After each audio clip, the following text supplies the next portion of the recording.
एक कहानी जो 2016 में शुरू हुई थी दोस्ती से, दर्द से और डार्कनेस से, आज अपने फाइनल चैप्टर तक पहुंच चुकी है। स्ट्रेंजर थिंग्स सीज़न 5 एक सीज़न नहीं है, ये एक पूरी जनरेशन का गुड बाय है। आज हम इस वीडियो में देखेंगे कास्ट और क्रिएटर्स ने क्या बोला, किसने कब फील किया और फाइनल सीज़न के पीछे की सच्चाई।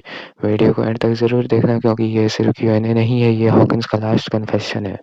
रॉज रफर्स और शॉन लेविस शो के मैसिव ग्लोबल इम्पैक्ट पर रिफ्लेक्ट करते हुए कहते हैं कि वो याद करते हैं कि उनके लिए ये सक्सेस कितनी ज़्यादा सरप्राइजिंग थी, स्पेशली इसलिए क्योंकि स्टार्टिंग में नेटफ्लिक्स व्यूइंग डाटा शेयर नहीं करता था। उन्होंने बताया कि कैसे धीरे-धीरे उन्हें रियलाइज़ हुआ कि शो कितना बड़ा हो चुका है।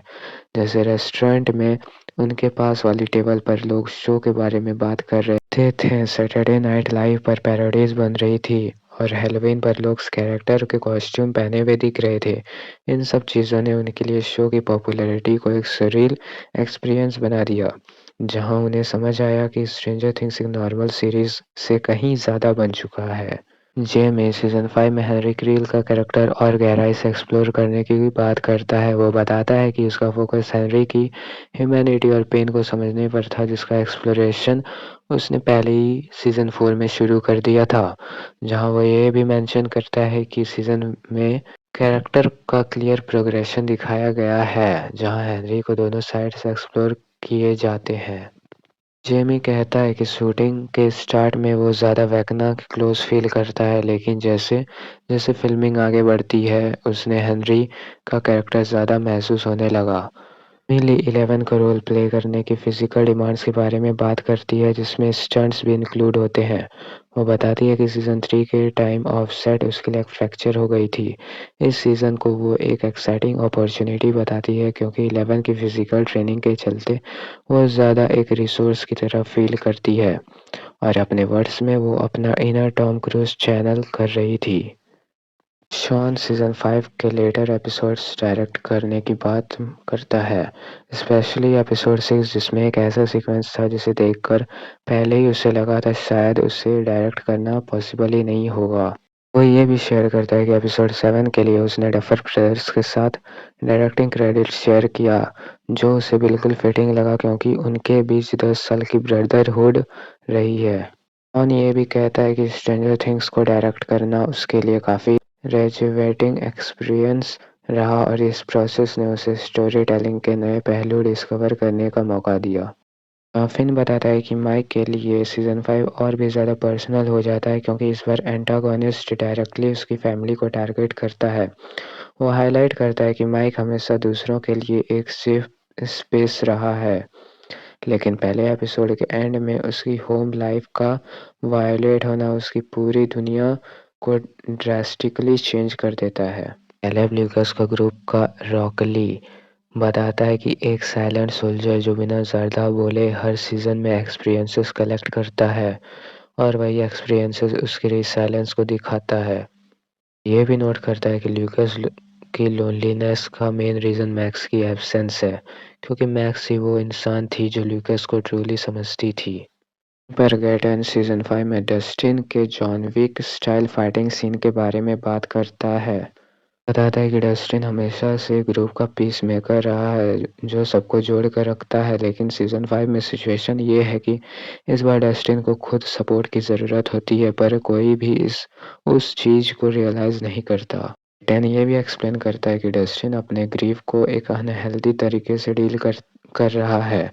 उसके अकॉर्डिंग फाइट के दौरान डस्टिन का मार खाना चाहना यह दिखाता है कि वो कहीं न कहीं मानता है कि प्रॉपर ग्रेविंग के लिए पेन ज़रूरी होता है।